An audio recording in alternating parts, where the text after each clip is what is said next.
নাহমাদুহু ওয়া নুসাল্লি আলা রাসূলিল কারীম, আম্মা বাদ। ইসলামী আন্দোলন বাংলাদেশ কর্তৃক আয়োজিত আজকের প্রাক বাজেট আলোচনা সভার সম্মানিত সভাপতি, ইসলামী আন্দোলন বাংলাদেশের মহতরম আমির হযরত আল্লামা মাওলানা রেজাউল করিম সাহেব জিদুন আলাইকুম, সম্মানিত অতিথিবৃন্দ, সাংবাদিক ভাইয়েরা,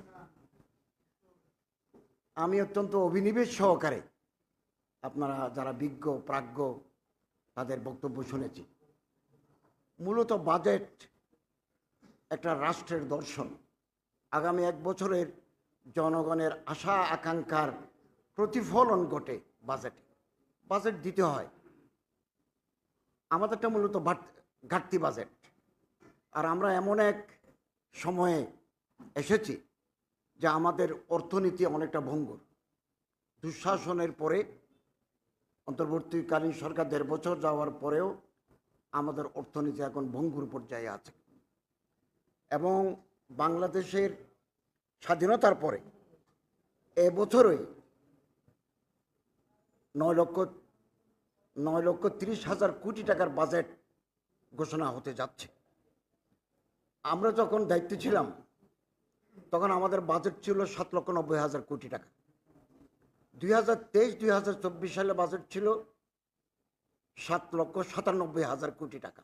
আমরা ৭,০০০ কোটি টাকা কমিয়েছি যাতে উচ্চাভিলাষী বাজেট না হয়। যাক, তারা ৫ বছর রাষ্ট্র পরিচালনা করবেন, এর জন্য ১,৪০,১৪০ কোটি টাকা তারা আরও বৃদ্ধি করেছেন। এবং আমি আজকের এই প্রাক বাজেট আলোচনায় প্রস্তাব রাখব, করের আওতা আমাদের বাড়াতে হবে। যারা ট্যাক্স ফাঁকি দেয় তাদেরকে ধরার জন্য ডিজিটাল সিস্টেম চালু রাখতে হবে। হাজার হাজার মানুষ তারা ট্যাক্স দেয় না। ২, ব্যাংকিং কমিশন গঠন করার জন্য আমি প্রস্তাব করছি। এতে দুর্নীতি, স্বজনপ্রীতি, লুটপাট এগুলো বন্ধ হবে। এগুলো ব্যাংকার, স্কলার এদেরকে নিয়ে ব্যাংকিং কমিশন গঠন করা যেতে পারে। কারণ আমাদের দেশে এই পর্যন্ত ৫,৫৭,০০০ কোটি টাকা খেলাপি ঋণ, এর মধ্যে ৩,০০,০০০ কোটি টাকা ভুয়া ঋণ, গোস্ট ডেট। এদের কোনো নাম নিশানা নাই, তার কোনো মর্টগেজ নাই, কিচ্ছু নাই। ২,০০,০০০ কোটি টাকা এবং ২৮,০০,০০০ কোটি টাকা বিদেশে পাচার হয়ে গেছে, particularly Singapore, Cyprus, England, Dubai, এ সমস্ত এলাকায়। আপনি বাজেট দিয়ে কি করবেন? এবং আমাদের মাথার উপরে এখন বৈদেশিক মুদ্রার, বৈদেশিক ঋণের বোঝা আমাদের মাথার উপরে। আমরা যখন দায়িত্বে ছিলাম আমরা ২ মাসে $৬৬৭ মিলিয়ন ঋণ পরিশোধ করেছি। যাদের কাছ থেকে আমরা টাকা নিয়েছি $667.11 মিলিয়ন আমরা পরিশোধ করেছি। এবং আজকে হচ্ছে বাজেট, প্রাক বাজেট আলোচনা। সবচেয়ে প্রাণবন্ত হবে বাজেট উত্তর আলোচনা। তখন আমরা দেখব গভর্নমেন্ট কী কী খাতে রেয়াত দিল, কী কী বাড়ালো, কী কমালো, ওইটাই হবে মূল। এটা তো আমরা অনেকটা হাইপোথেটিক্যাল বলছি, তারপরও বিগত দিনের অভিজ্ঞতার আলোকে আমরা এগুলো উত্থাপন করছি। আমি আজকের এই প্রাক বাজেট আলোচনায় কওমি মাদ্রাসা, আলিয়া মাদ্রাসার দিকে দৃষ্টি দেওয়ার জন্য সরকারের প্রতি দাবি জানাব। দরিদ্র শিক্ষার্থীদের জন্য কওমি এবং আলিয়া উপবৃত্তি চালু করার প্রস্তাব করছি। আলিয়া মাদ্রাসায় আছে, এটা বৃদ্ধি করা, কওমি মাদ্রাসায় নাই। কওমি মাদ্রাসায় উপবৃত্তি চালু করলে দরিদ্র শিক্ষার্থীরা তারা শিক্ষা লাভ করতে সক্ষম হবে। এবং ল্যাবরেটরি স্থাপন, আইটি, এগুলো কওমি মাদ্রাসায় স্থাপন, আলিয়া মাদ্রাসায় আছে, এটা বৃদ্ধি করতে হবে। কওমি মাদ্রাসার নতুনভাবে আইটি সেকশন খোলার জন্য বাজেটে টাকা অতিরিক্ত রাখতে হবে, এটা আমার প্রস্তাব। এবং আলিয়া মাদ্রাসাগুলোর ভৌত অবকাঠামো উন্নয়ন জন্য আলাদাভাবে টাকা রাখতে হবে। একটা জিনিস আপনাদের মাধ্যমে আমি জানাতে চাই, আমরা বহুদিন যাবো ইবতেদায়ী মাদ্রাসার জন্য আমরা আন্দোলন করে আসছি। এটাকে জাতীয়করণ করা হয় নাই। ৭,৪৫১টি ইবতেদায়ী মাদ্রাসা আছে পুরো বাংলাদেশে, মাত্র ১,৫১৯টা অনুদান পায়। অনুদান কি জানেন? প্রধান শিক্ষক পায় ৫,০০০ টাকা মাসে, আর একজন শিক্ষক পায় ৩,০০০ টাকা, এটা অনুদান। আরও অনেক প্রতিষ্ঠান কিচ্ছু পায় না। আমাদের সরকারের সময়, অন্তর্বর্তীকালীন সরকার সময় আমরা একটা ইনিশিয়েটিভ নিয়েছি, বর্তমান গভর্নমেন্ট সেটাকে ফলো করছেন। এখন ১,৫১৯টা ইবতেদায়ী মাদ্রাসাকে জাতীয়করণ করার জন্য তারা পদক্ষেপ নিয়েছেন, কিন্তু ফাইলটা অর্থ মন্ত্রণালয়ে পেন্ডিং আছে। আমি ১.৫ বছর সরকার পরিচালনার অংশীদার ছিলাম। আমলাতন্ত্রের যে জটিলতা, ব্যুরোক্রেটিক এই যে জটিলতা, আপনি দেশের কোনো কাজ করতে পারবেন না। আপনি ফাইল স্বাক্ষর করে দিলেন, আমি উপদেষ্টা হিসাবে, মন্ত্রী হিসাবে ফাইল স্বাক্ষর করে দিলাম, একবার ফাইল আপ হয় আর একবার ডাউন হয়। এই আপ ডাউনে বছর পার। এই টেবিল থেকে এই টেবিলে, আমার টেবিল থেকে আমার সচিব ওখানে, এখান থেকে ওখানে যেতে 15 দিন লাগে। এই যে সাবেক রাষ্ট্রদূত জনাব গোলাম মসিদ সাহেব বললেন, মোসাদ্দেক বিল্লাহ আল মাদানী সাহেব বললেন যে শরিয়া আইন লাগবে, 100% সত্য কথা। একটা কল্যাণ রাষ্ট্র বেসড অন শরিয়া ল, কিন্তু শরিয়া ল বর্তমান ব্যুরোক্রেসি থেকে আপনি পারবেন? পারবেন। আপনার লোক তৈরি করতে হবে, রেজাল্ট তৈরি করতে হবে।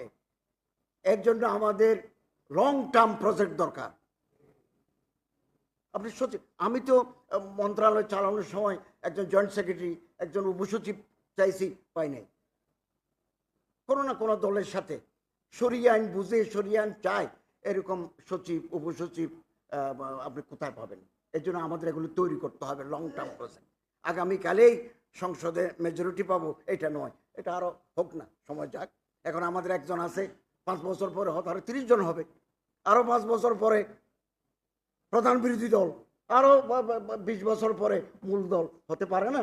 লং টার্ম প্রজেক্ট নিয়ে আমাদের অগ্রসর হতে হবে।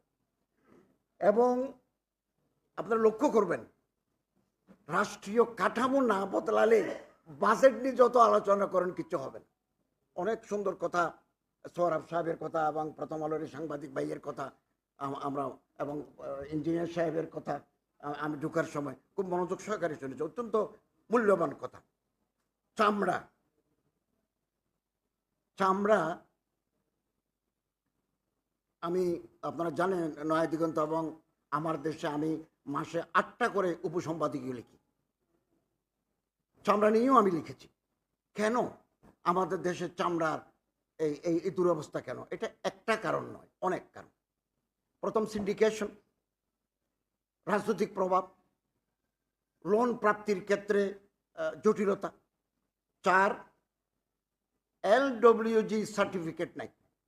আপনি ভালো করে বুঝবেন, কেবল 5-6টা কোম্পানির LWG সার্টিফিকেট আছে, যারা ইউরোপীয় এলাকায় চামড়াজাত পণ্য, জুতা, ব্যাগ এগুলো রপ্তানি করতে পারে, এবং আপনি ইউরোপের মার্কেটে ঢুকতেই পারবেন না LWG সার্টিফিকেট ছাড়া। তো আমাদের দেশে সাভারে যে বর্জ্য পরিশোধনের ব্যবস্থা আছে, এটা এখনো হয় নাই। আমরা 1.5 বছরও সেটা পারি নাই, আগের গভর্নমেন্টও করে নাই। এই গভর্নমেন্ট যদি বাজেটে টাকা রেখে সাভারের চামড়া বর্জ্য পরিশোধনের এটা করে ফেলতে পারে, LWG সার্টিফিকেট যদি আনতে পারে, তাহলে আমাদের চামড়া শিল্প ঘুরে দাঁড়াবে। এবং এই চামড়া আমাদের দেশের বিভিন্ন ব্যবসায়ী 1 বছরে প্রায় 1000 কোটি টাকার চামড়া আমদানি করে। সোজা কথা না, বিরাট মার্কেট, কিন্তু এটা আমরা ধরতে পারছি না। ধরতে না পারার আরও কারণ আছে। এখন আগের জমানা ছিল সব চামড়া, এখন আর চামড়া নাই, এখন সিনথেটিক, রেক্সিন, রায়ন।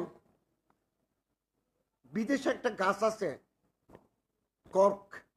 কর্ক গাছের বাকল, আমাদের দেশের কলা গাছ, আনারসের তন্তু, এগুলো দিয়ে তৈরি হয় চামড়ার বিকল্প। চলুক, এগুলোও চলুক। এগুলো তারা বলতেছে যে ইকো বান্ধব, পরিবেশ বান্ধব। কিন্তু আমাদের গভর্নমেন্ট যদি বাজেটে বিশেষ বরাদ্দ রেখে সাভারের এই জুতা শিল্প, চামড়া শিল্পের বিকাশের জন্য বর্জ্য পরিশোধনের ব্যবস্থা করে নেয়, আন্তর্জাতিক কোম্পানিগুলো যদি বুঝে যায় এখানে এই চামড়াগুলো পরিবেশ বান্ধব, তাহলে আমার মনে হচ্ছে যে বাংলাদেশ চামড়া শিল্পের ক্ষেত্রে একটা উল্লেখযোগ্য অগ্রগতি সাধন করবে। তো আমি সবাইকে আন্তরিকভাবে অভিনন্দন জানাচ্ছি। আজকে যেমন এটা খুব প্রাণবন্ত আলোচনা হলো, প্রাক বাজেট নিয়ে অনেক বিজ্ঞ আলোচক বিশেষজ্ঞগণ সুন্দর বক্তব্য রেখেছেন, আমি তাদেরকে ধন্যবাদ জানাচ্ছি। বাজেট উত্তর আলোচনাটাও আরও বেশি আমাদের করা দরকার, কোন কোন খাতে গভর্নমেন্ট কী দিল, আমাদের কি আবার বাজেট সংশোধন হয়। তো আপনাদের প্রত্যেকে ধন্যবাদ জানাচ্ছি। আল্লাহ তাআলা আমাদেরকে আগামী দিনে পথ চলার তৌফিক দান করুন, আমিন। ধন্যবাদ।